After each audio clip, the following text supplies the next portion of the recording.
Coming up on Guys Talking Sports, we talk about the NBA Finals now that it's all set. Golden State and Cleveland again for the fourth time. We're going to check them out. We're going to talk about Game 7s that happened between Golden State and Houston, as well as Cleveland and Boston. We're also going to get into a little bit of NFL talk. Of course, Brandon Marshall going to the Seahawks for a one-year deal. So we're going to talk a little bit about that. My co-host Earl Ross joins me right now, and that's on Guys Talking Sports.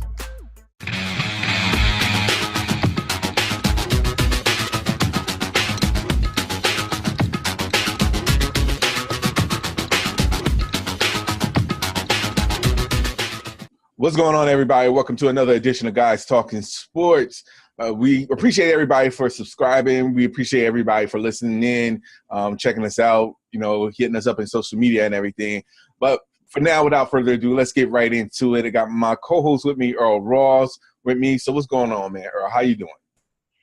Good. Trying to still recover from a long Memorial weekend, but back at work tomorrow and just got to get some sleep tonight. As of I as well. I know Adrian, I think he's on assignment right now, so he's probably doing more coverage of the NBA Finals now that that's all set. So we'll probably hear back from him sometime next week. Speaking of the NBA Finals, that has all now been set. We got the fourth installment of Cleveland and Golden State for the NBA championship. So let's talk about what happened in Game 7 between Cleveland and Boston, and of course Golden State and Houston. So I'm gonna just let you, any surprises, any disappointments, anything that sticks out of both of those Game 7s for you.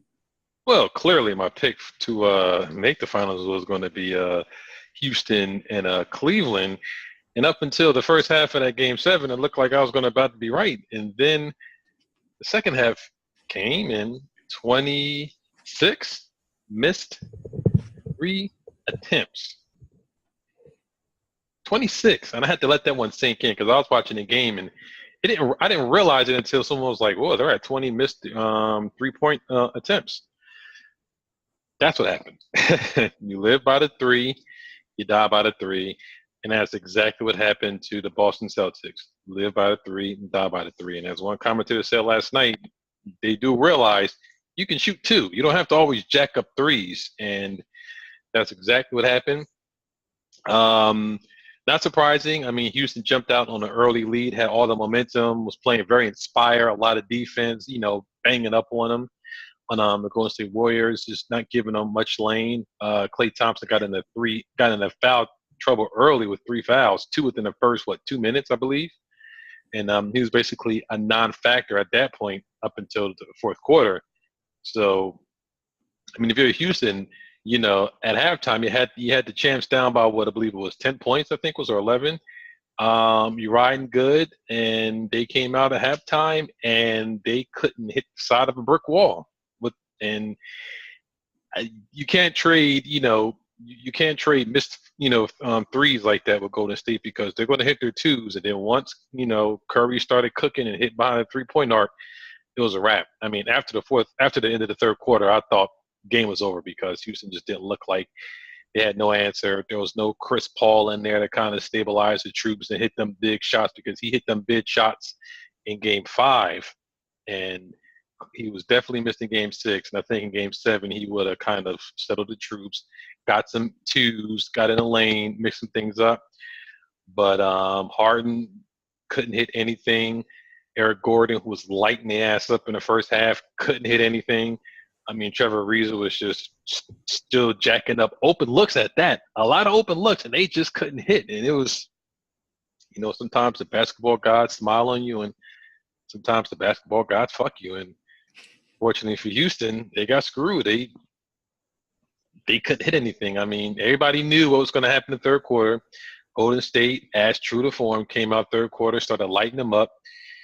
And you just saw it in Chris Paul's face on the side. He just knew, banging the seat, pissed off, mad, because he just knew he saw what was coming. He knew what exactly was happening.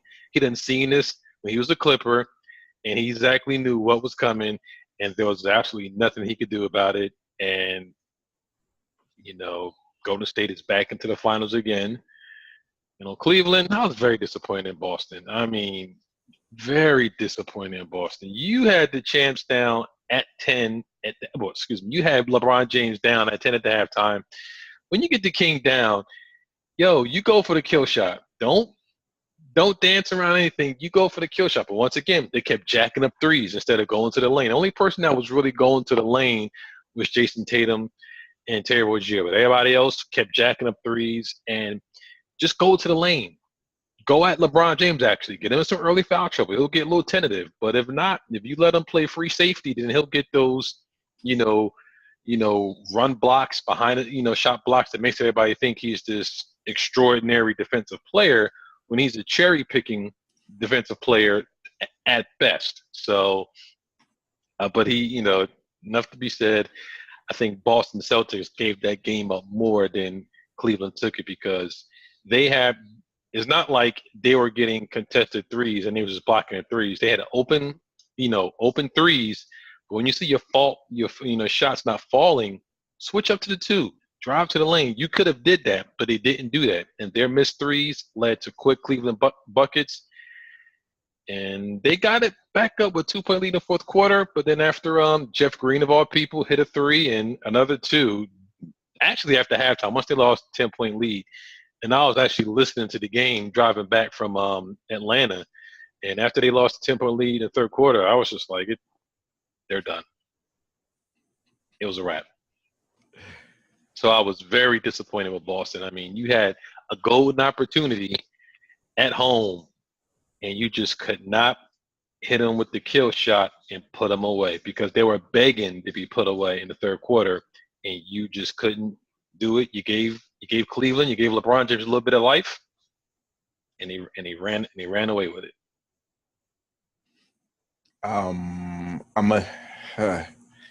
Boston. Where do I begin? I said this a while back. If people wanted to take you seriously, you need to beat Cleveland in Cleveland. Like, that was really the bottom line. Otherwise, like you said, you had to go for the kill shot. You had to take them right then and out. You don't want them to become a Game 7. And even if it was a Game 7, the advantage was all yours. You had home court advantage. You was undefeated, 10-0 in home court advantage. This should have been like the most relaxed atmosphere you could have ever had. And not only did you not perform to your standards, you got outplayed in the second half. And to be honest, Boston and Houston did the one thing that they, like you said, you live by the 3, you die by the 3. And Houston, to an extent, did it more so than what Boston did, but Boston was jacking up threes as well when they could have easily went for the 2s. And this is like a case of experience, I think, more so. Golden State, Cleveland been there, done that, so they had the experience. They were just waiting for the missed opportunities and take advantage of it. And they sure enough took advantage of it in Game 7s. I will say this, as far as Houston goes, although they missed all those threes and, not going for the 2s, I think this is where they really needed Chris Paul. And I am a firm believer now, when you said it before that you gave Houston the edge, I'm a firm believer that if Chris Paul played that game, it doesn't matter if Iggy played or didn't play, I think Chris Paul would have settled them down to get a win. And all he needed was just one more win. And I really believe that Chris Paul would have put Houston over the top. Now, granted, Golden State for doing what they were supposed to, they did what they were supposed to do. They hung in there and got the 2 wins out. But I'm very curious to see how this would have changed if Chris Paul would have still played. I mean, as much as Andre Iguodala was a factor, I don't think they missed him as much as Houston missed CP3. And I heard people say it on the radio, and I'm a firm believer. Even though James Harden is the best player in Houston, Chris Paul was their important player, the most important player. And when he left, and when he went down, that was a factor. Now, I'm going to be honest with you. I'm not really thrilled of this finals at this point. Frankly, I would have wanted to see anybody else but these two teams. At least it would have been different. So I would not be surprised if the ratings ain't where they supposed to be with the NBA Finals. But it is what it is. Kudos to both Cleveland and Golden State, and especially kudos to Cleveland.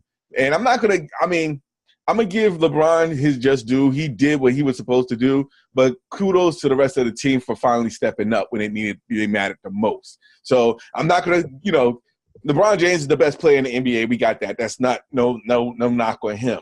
But it's kudos to the rest of the Cleveland Cavaliers for definitely matching the intensity and playing with a purpose, because you definitely didn't see it in majority of this playoffs.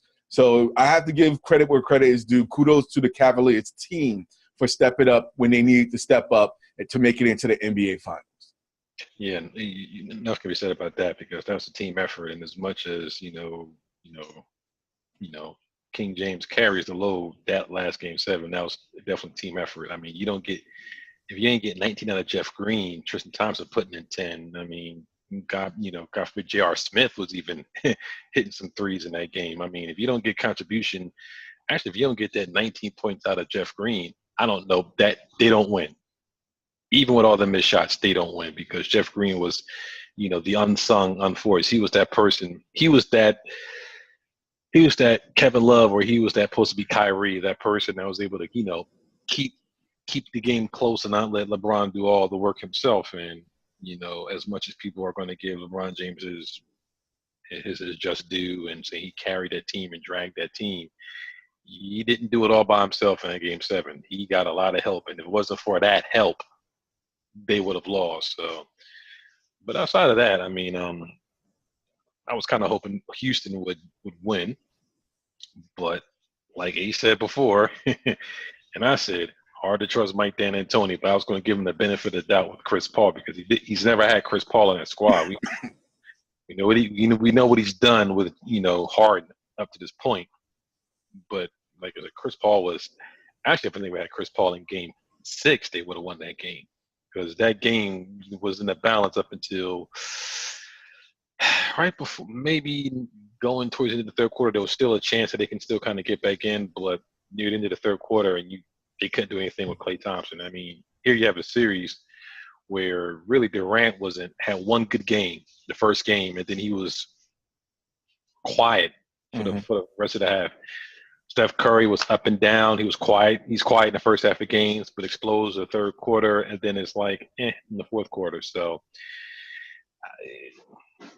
I mean, they had the opportunities. It was right there. I mean, Golden State they had a tough series, and I'm pretty sure they're going to clean a lot of things up. But if they look like they had in this Houston series, I would not be surprised if Cleveland catches them slipping in at least Steele's first game at home.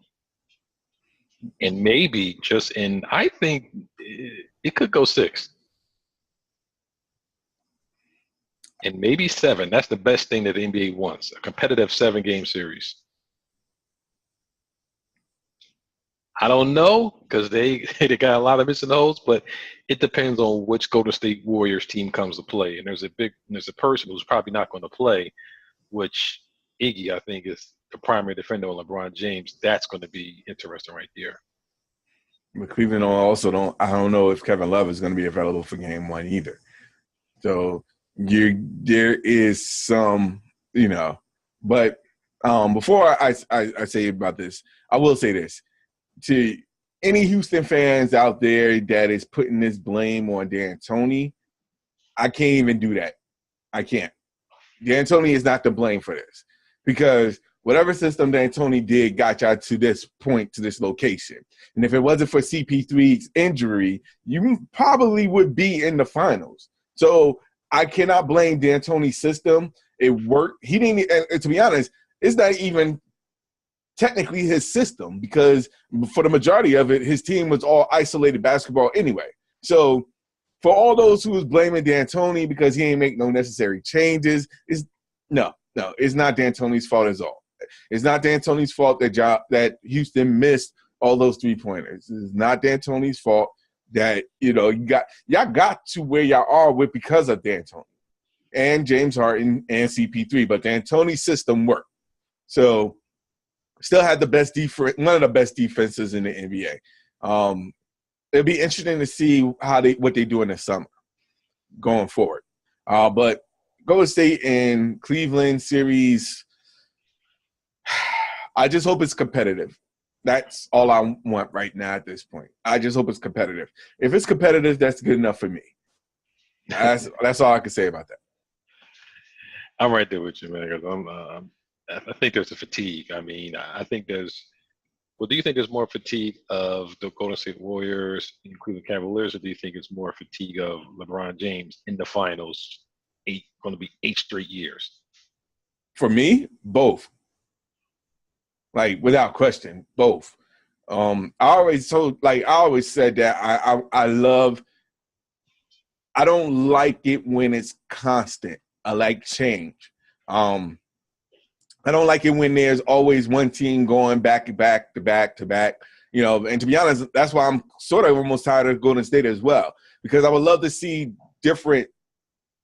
I'm rooting for other teams. That's where I'm at right now. I'm always rooting for the underdog. I'm rooting for other teams to step up and represent their conference in the finals. That's where I'm at right now. To be honest, I wouldn't mind a Golden State, Boston, or a Houston, Cleveland finals. But to have Golden State and Cleveland again, it doesn't work for me, especially after the third installment when the previous 2 seasons, both of them won one title apiece. So when that third season, for the third finals last year, that decided who was the ultimate, person going forward. I thought that was good enough to close out. That's why I was rooting for other teams to win or make it to the finals. And that's my opinion. I don't think that a lot of people really want to see this again.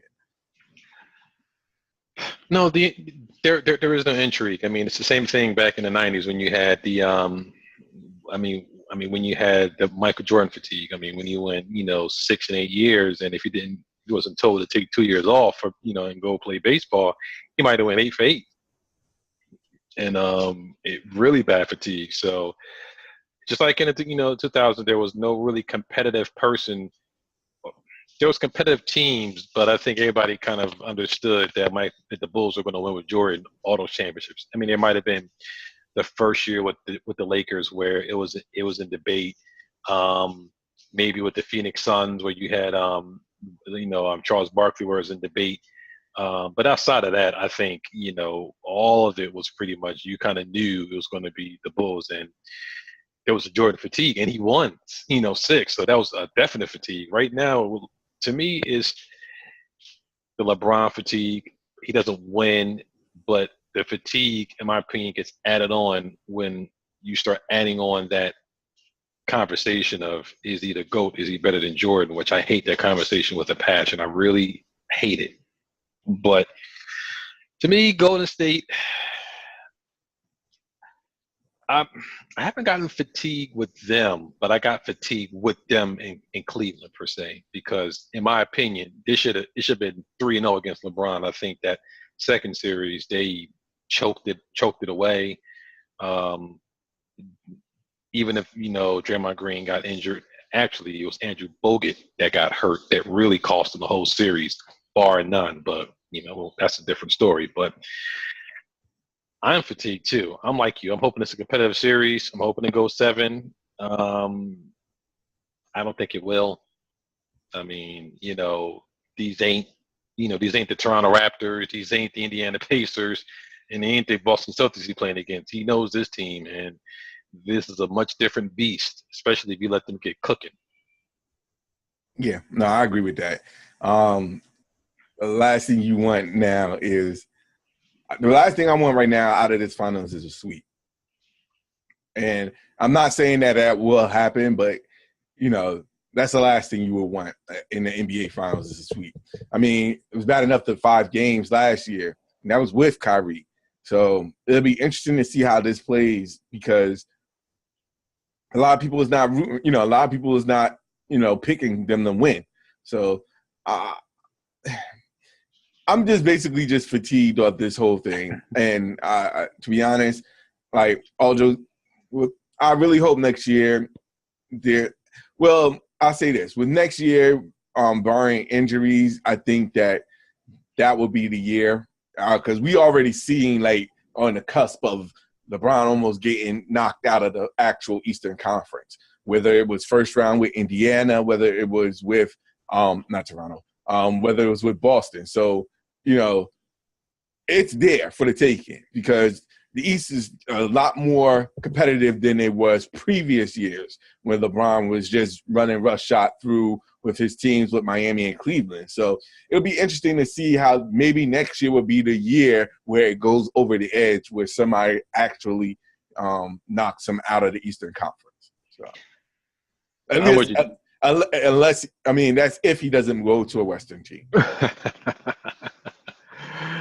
I'm with you too. I mean, you know, when you look at the landscape of the East has definitely been, you know, very lackluster, you know, during his multiple trips to, you know, to the finals. I mean, this year, this is probably the one year I think he probably had the most work to do than out of all the years prior, but he's had less talent than he's probably had since his first run to the finals with the first Cleveland Cavaliers. Actually, that Cleveland Cavaliers team was not that bad, but this one is just – this team doesn't fit well. It doesn't mesh at all. And he's trying to make it work, but it just doesn't mesh.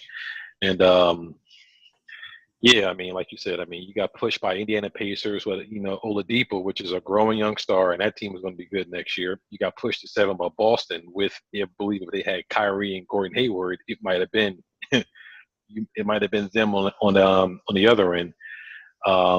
You got a lot of young, good teams coming up in the East, and I think LeBron should look at the landscape, and he's got to know that he may, depending on what happens in the offseason, he may got one more year where he might be able to get himself by himself with the team to the finals. Because after that, you have Indiana, you have Boston, you have Philly, you have you have the Bucks. I mean, it's depending on what the hell they do with the Bucks, but you have a lot of good teams good teams on the East coming up, and unless LeBron James run to the Sixers, and I hope he doesn't because they don't necessarily need him.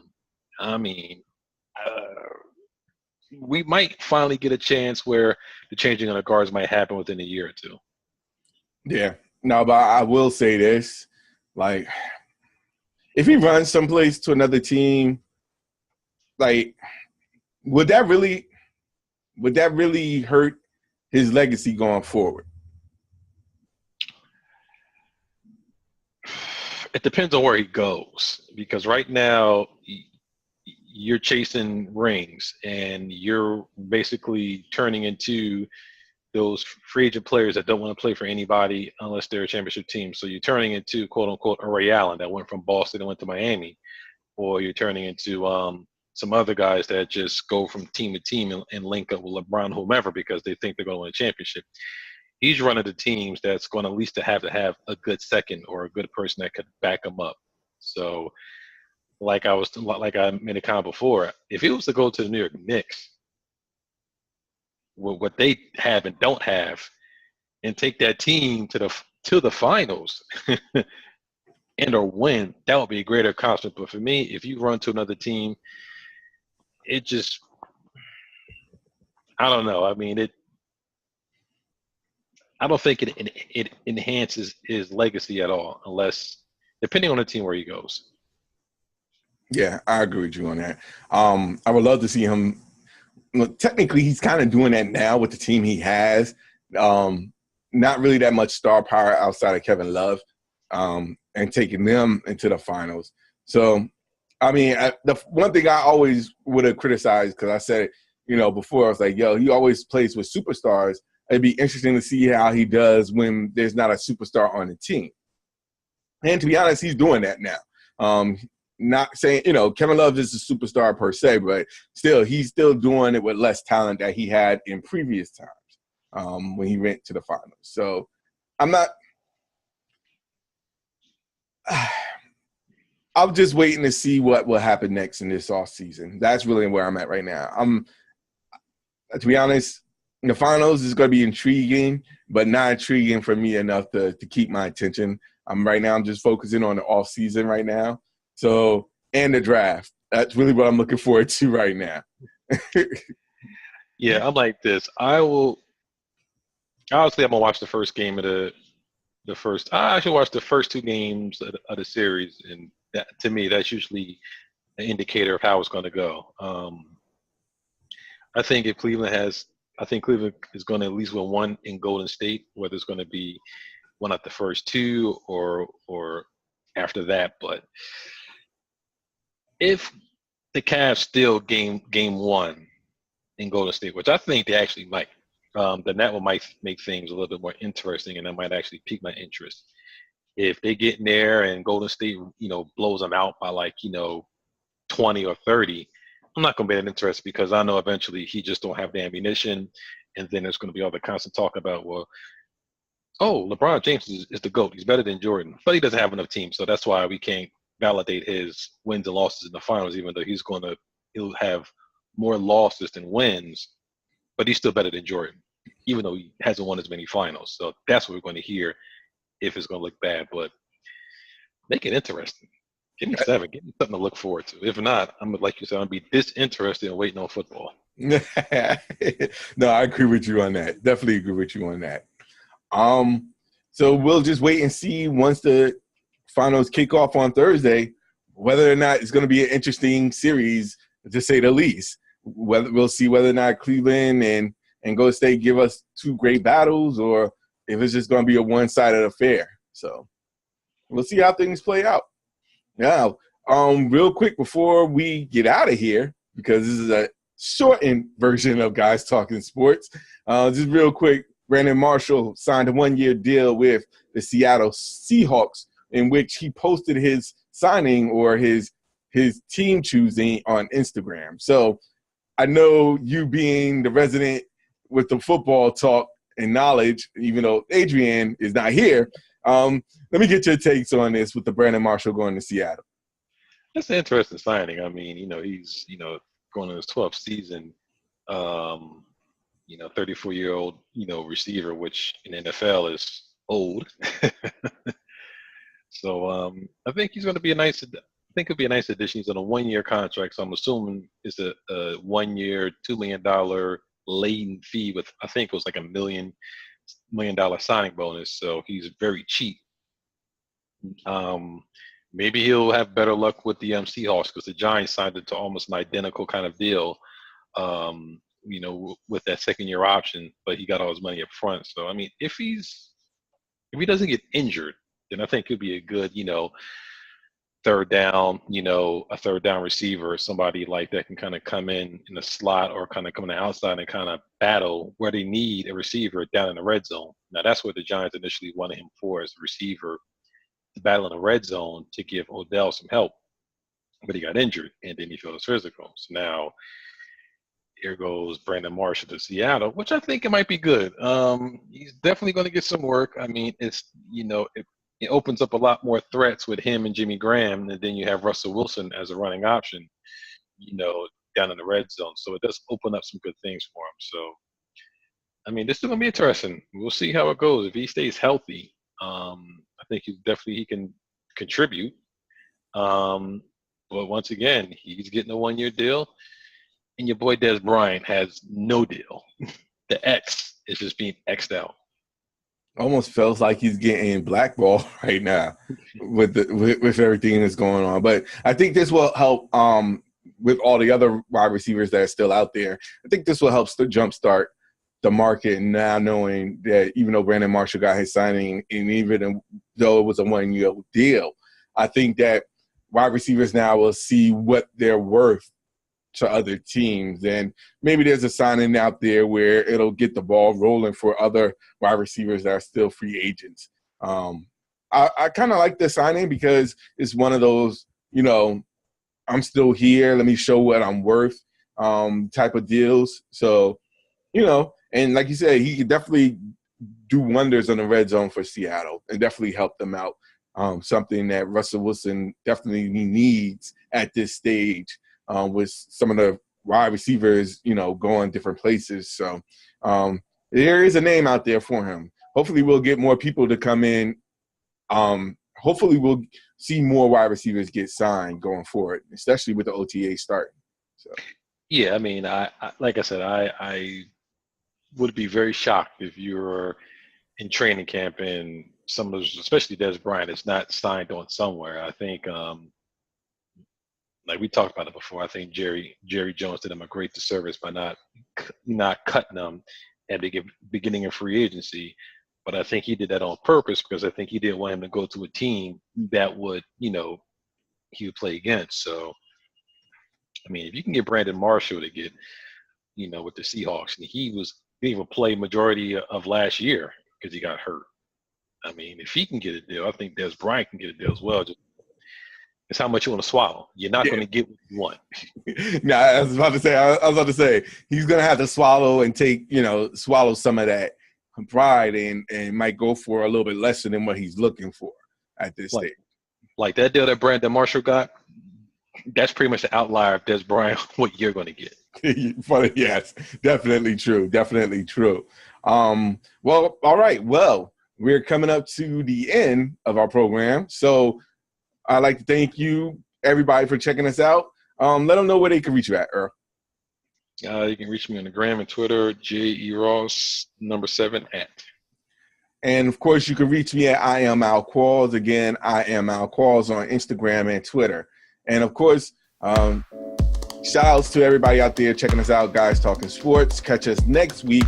Hopefully, Adrian will be back from his assignment, giving us all the insight in sports, meeting people, talking with different types of celebrities and players out there, wherever he's at. So hopefully he'll give us the insight of what's going on, probably at the OTAs as well. So we'll check back next week, same time, same channel. Catch us again. Until next time, guys, take care. God bless, and good night. Good night.